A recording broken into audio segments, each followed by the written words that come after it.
What's up, this Cotman back again for another video. So, ang topic for today is dalawa actually. Tatry ko ituro sa inyo kung paano gamitin yung private DNS sa last video ko about private DNS. Kung hindi nyo pa napapanood, panoorin nyo, maganda yon para yun sa inyong mga smartphone, direct na napapalitan yung DNS ng inyong mga smartphone. Yun ay kung supported ng smartphone yung private DNS, pero malamang supported dyan. Ito naman yung version na what if sa packet wifi natin gagawin yung private DNS, okay? Para hindi na nahihirapan yung mga tao na kanya-kanyang setup sa kanilang mga private DNS. What if sa packet wifi? Again, applicable din po ito sa mga wifi router nyo, mga modem nyo. Applicable po itong gagawin kong setup. Ito lang gagamitin natin kasi parang ano na rin, multipurpose na rin, parang 2 birds in 1 stone. Okay? Mamaya sabihin ko rin sa inyo kung anong review ko rito. Mabilis na review lang.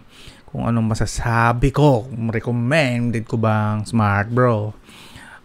Brand new po ito ha. Binili ko, kakabili ko lang actually. Sinetap ko siya. Mga 1 week na mahigit sa akin ito, tinetest ko. Anyway, let's start.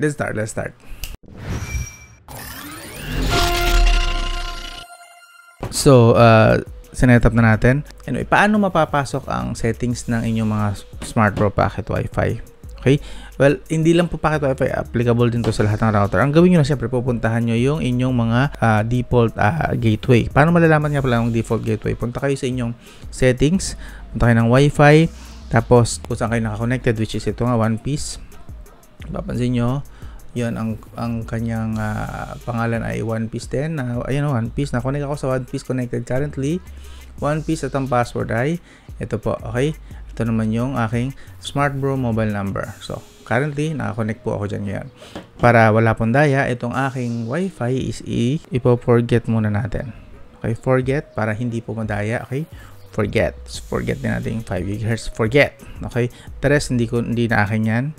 Mga sa kapitbahay na yan. Okay. So, para hindi siya naliligaw ng landas, talagang dyan lang tayo nakakonect. Okay? So, currently, like I said, ayan o, One Piece, nakakonect ako, password, Luffy. So, yun. Anyway, start na tayo. Paano malalaman yung gateway nito? Okay? So, ang gawin lang natin, punta lang tayo dito sa kanyang settings, punta tayo sa advanced. Sana may ganitong feature mga smartphone nyo, no? Dahil kayo, stock Android pa ito. Ang gateway ko is 192.168.1.1. Itong Wi-Fi na to, ha? 192.168.1.1. That means, yan ang ilalagay natin sa ating mga Google Chrome or web browser kung gamit. Lalagay nyo muna https:// tapos type nyo na 192.168.1.1. Kita nyo ba? May https:// that's 192.168.1.1. Enter. So, magkakaroon ng warning. Nakita nyo nakapula. Okay lang po yan. Ako nang bispo may sabi sa inyo. Okay lang po yan. Pula na yan. Hintayin nyo lang loading. You cannot expect naman mabilis talaga to. Dapat lalabas yan. Okay? Pag lumabas yan, ang default nyan is dapat Smart Bro password, Smart Bro yung username. Kita nyo ba? So, since ako, binago ko na, iba na yung password nito. Pero by default, dapat Smart Bro din nakalagay dito. Parehong lahat small letter. Pero sa akin, iniba ko na kasi. So, sign in. Pinalitan ko na kasi yung akin. So, hintay lang tayo ng konti. May kabagalan po kasi ang processor nitong mamurahing chipipay na Smart Bro. But I understand na ito, kasi dati gamit ko rin to. Kaya alam ko na to actually. Pero yung dati kasi na version, yung lumang version, pwede mong palitan ng firmware. This one, wala akong makita ng firmware na pwedeng ipagalaw dito para mas ma-overclock sana yung performance niya. Kasi wala eh. So anyway, balik tayo sa kung paano i-set up ang private DNS direct dito. Hindi sa smartphone, although sa smartphone natin ginagawa ito, pero ang babaguhin natin ay dito, yung private DNS ng Smart Bro Packet Wi-Fi na ito. Once na nasa Smart Bro na kayo, kung nasa mga router naman kayo, hindi hanapin nyo lang yung inyong home network or Wi-Fi settings. Sa Smart Bro lang is home network. Kita ba? I hope nababasa nyo. Bago kasi itong camera na ginagamit ko, hindi ko pa kabisado kung gaano siya kalinaw. Anyway, punta kayo sa pinakababa, papansin may nakalagay doon. Nakalagay DNS IP address, parang malabo ano. So currently nakalagay dyan 888 tapos 88844. Okay? So hindi muna natin babaguhin yan. Titingnan muna natin yung kanyang speed test. Punta tayo sa speed test. Okay? Just to be sure. Nakakonect sa One Piece. Ito po yung One Piece. Makasabihin na naman dyan. Dinadaya ko kayo. Kaya hindi ko naman ginagawa sa inyo yun ever. Pero matahimik lang mga kaluluwa nyo. One Piece connected. Lipat tayo. Go. So, ang ping niya is 31 millisecond. Ang download speed ay naglalaro sa 4 Mbps. Ang kanyang download speed. Upload speed ay 1 Mbps, 1.5. Yeah. So, yun. Tandaan niyo po ito. Okay? 4 Mbps, tapos 31 millisecond. Mahina po signal dito ni Smart Bro. Understandable naman kasi nasa liblib ako ng konti na lugar. Nasa likod pa ako ng bahay, naka-setup, and nasa loob din ng bahay. So, medyo hirap ang signal pumasok dito. Assume na natin, yan na yun. Okay, good. 4 Mbps, 31 millisecond. Yan lang po ang tandaan nyo. Kahit wag na ito muna. Ito lang muna yung target natin. Download 4 Mbps, ping with 31 millisecond. Balik tayo sa DNS. Settings ni Smart Bro. Okay? Naka-Smart Bro tayo ha. Ngayon, papalitan natin to ng private DNS ng Cloudflare 1.1.1.1. Ang daling tandaan, no? 4 lang na 1. Dito naman sa DNS 2, papalitan natin ng 1.0.0.1. Wala pong spaces yan ha. Walang space. Dire-diretso 1.1.1 at 1.0.0.1. Tapos save natin yan syempre para mag-effective na. Waiting, please wait. Okay, nag-reload na siya. Check natin nga muna kung nag-connect pa rin sa One Piece. Connected pa rin tayo sa One Piece. Lipat tayo sa speed test. X natin ito and let's go. Kanina 4 Mbps lang, ano? 5 4 pa rin eh. 4 pa rin. Pero look at the ping. Tingnan nyo yung ping. Kung ilan ang ping. Ping ay bumaba na po sa 25 millisecond. So, same download speed pero 25 millisecond. Nabawasan siya ng at least 6 millisecond. Kanina kasi 31 millisecond. So, kung gaming ang pag-uusapan, that's malaking big deal na po yan. 25 millisecond. Okay? Pinalitan lang po natin dito sa settings niya yung DNS. Okay? So, lipat pa tayo ng ibang DNS. Test tayo ng iba pang DNS, no? Lipat tayo sa ping monitor ko. Tapos, check tayo ng ibang DNS. Like, maybe, try natin to. Google DNS, lalabas. 142.250. So, 250.66.110. Magandang ping nitong isang Google na server na to. So, 142.250.66.110. Yan po, tatanda natin. Ipapalit natin dito. 142.250.66.110. Alright. Kahit hindi na natin palitan muna tong DNS2, no? Huwag na natin muna palitan yan. Okay lang naman yan. Hindi naman mapapano yan. Loading. Okay. So, hintay tayo ng konti kasi naglo-loading to sigurado. Mga 1 minute. Hintay natin para magiging effective. 1 minute to 3 minutes. Depende. Kasi pagka pinapalitan natin, kailangan natin i-consider yung bilis ng processor nito. Medyo mabagal to eh. Pag lumipat na siya. O ngayon, balik na tayo sa speed test. Siguro pwede na yan. 30 seconds. Okay. So, ito yung kanina. Yung sa lumipat tayo sa 1111. Lumipat tayo ngayon bumalik sa Google pero 142 ang ginamit natin na DNS. Okay, so let's start. Go.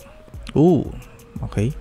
Ganun pa rin. Pag Google talaga 30 millisecond yung average niya na ping. Pero this time mas mababa. Bumaba yung download speed niya actually.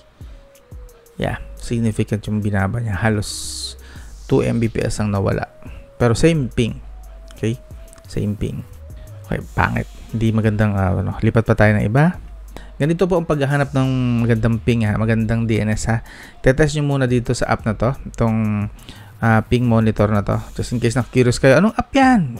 Tanong-tanong naman. So, Google Play Store, hanapin nyo po ito, ping monitor. Yan. Pag hinanap nyo yan, install nyo na tapos para matest nyo. Tapos, i-enter nyo lahat ng ito mga nakikita nyo. Iiwan ko to sa video description para copy-paste na lang kayo ng copy-paste or copyhin nyo. Enter nyo i-plus. Pindutin nyo lang tong plus para dagdag lang kayo. Okay? Lipat tayo sa ultra low. Try na natin tong ultra low DNS. Ngayong oras hindi po siya ultra low, mataas. So, sa part 2. Sa ultra low DNS 2, mataas din. Marami nang gumagamit. So, bagay, weekend kasi ngayon no? Tataas ng ping. So, maganda lang ng ping ngayon is itong 111 lang talaga. So, yun lang. Ngayong araw. So, lang yung medyo nasa 20 millisecond ang ping. So, balik na natin. Try natin ulit. Google Play Store ito. Balik tayo ulit. So, one last time, testing na lang natin. Yun lang maganda ngayong weekend na ping. 1.1.1.1. Okay? Okay. Once na i-type nyo na, siyempre, save. Ganun ang gagawin nyo sa inyong mga router din, hindi lang sa packet wifi. Pwede nyo pong gawin to sa inyong mga router. So, nag-save na. Hintay tayo ng konti. Hintay tayo mga 1 minute, 30 seconds to 1 minute bago natin i-resume ulit. 30 seconds pwede na yan. Let's start. Yo. So, ang maganda lang talaga ngayong araw, ngayong Sunday, ang ping is yung 111. Siya lang yung nasa 20, line of 20 na na ping. The rest is, yung kay Google is nasa 30, 31. Siya lang yung medyo mas mataas. Uy, tumaas din ang download speed pala, no? Naging 6 Mbps, kanina 5 lang. So, yeah. Tuwing weekend, tuwing linggo, yun lang maganda-ganda, yung 1111. Okay, so, ganun po mag-setup ng DNS sa routers nyo at saka packet wifi. Okay, applicable po itong tutorial na to, both router and wifi. Yun nga lang, alam ko po na magkakaiba po yung settings ng inyong mga wifi at ng router, pero yun na lang po, basta hanapin nyo yung DNS na part sa settings. Pag pumasok na po kayo sa inyong mga Google Chrome, pumasok na po kayo, in-enter nyo yung gateway para makapasok kayo sa settings ng inyong router man yan o packet wifi man yan o kung ano man ginagamit nyo na modem router. Hanapin nyo lang yung part kung saan ng DNS. Usually nasa network yon or wifi settings. Okay? Magkakaiba po, kaya mahirap po ipa-isa-isahin dito. Malamang ang router ko ay iba sa router nyo rin. So, yeah. I can't really say. Basta yun lang hanapin nyo yung DNS settings para nagagawa nyo to. Itong 111.1001. Okay? So, yun po ang way. Mag-iiwang po ako ng mga list to mga ginamit natin. Ito mga pinakita ko sa inyo, itong list na to. Iiwan ko po yung mga talagang magagamit nyo dyan. Nasa last video rin po ito, just in case na curious kayo. So, yun. Ngayon, bago tayo matapos, konting pasada lang na review dito sa final verdict ko na agad. Diretso na tayo. So, kung mapapansin nyo, medyo hindi ako masaya dito sa performance nitong packet wifi na to. I bought this syempre, para sa inyo. Actually, alam ko naman na mahina talaga ang performance ng SmartBro packet wifi. Even then, na hindi pa ako YouTuber, mayroon po akong ganito, pero din po akong Globe. Pinaka-worst experience ko actually sa Globe na packet wifi. Pero, yun nga, ito po yung nagamit ko. No choice, wala pagtsatsagaan.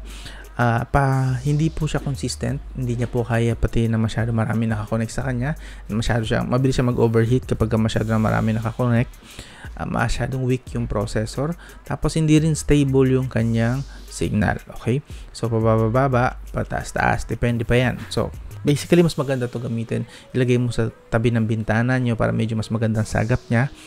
Hindi ko alam actually kung anong gagawin ko rito. Kaka-load ko lang ito. Niloadan ko siya ng yung pinaka-highest na load yata nung SmartBro, yung 1,000 pesos na family plan. Unlimited siya for 30 days. And try ko gamitin ng ilang araw. Pero I'm pretty sure hindi ako mag-enjoy dito. Pero siguro para mapakinabangan na lang, gamitin ko na lang. Ilagay ko ito sa motor para at least may internet ako sa motor. Nakakasagap ako ng internet ko sa motor. So mas matagal malobat ang smartphone. So yeah, kung i-recommend ko ba sa inyo ito? No, not. I won't recommend you to use this. Masyadong mahina yung processor, hindi stable yung signal. Siguro try ko bumili nung sa Huawei na open line na packet wifi din yung malaki lang dito ng konti. Yun, baka i-review ko yun, try ko kung baka yun pwede kong i-recommend. Baka pwede ko yun i-recommend. But this one, I cannot really recommend you this. Pero kung meron na kayo nito, gusto nyo mag-improve ng konti yung ping ng inyong smartphone, siguro konting improvement din sa mobile data signal, sa bandwidth, try nyo gawin tong tinuro ko sa inyo ngayon na paggamit ng private DNS. Okay? So, ito yung version na para sa packet wifi. Kung gusto nyo lang yung private DNS para lang sa inyong smartphone lang, direct, dito pupuntahan, dito papalitan na settings, sa settings lang, tapos network, tapos private DNS. Kung gusto nyong gawin dito, iwan ko yung link sa video description. Tapos ko na po yun, nailagay ko na po sa video. Check nyo sa video description. Andun po yung tutorial naman para doon. Para sa built-in naman na private DNS sa smartphone nyo. Okay? So, ayun. Kung meron pa kayo may i-recommend na pwede natin i-topic. Next, yung medyo, basta yung legal lang po ha. Huwag po yung mga alanganin ng mga tech hack. Delikado po yun. Baka po matanggal po ang YouTube channel natin. So, doon lang tayo safe na part. Like this one, private DNS. Safe po dito ang inyong mga SIM card at saka inyong mga internet. Hindi po kasi ito hack at legal po ito. Pinapalitan lang natin yung gateway. Okay, yung daanan ng inyong mga bandwidth ng smartphone nyo. Okay? So, yan. Kung nagustuhan nyo yung mga ganitong topic at gusto nyo pa ng ganito ulit na pinapanood, please don't forget to subscribe, like, and share. Hanggang doon lang. This is Scott Man. I'll talk to you again soon.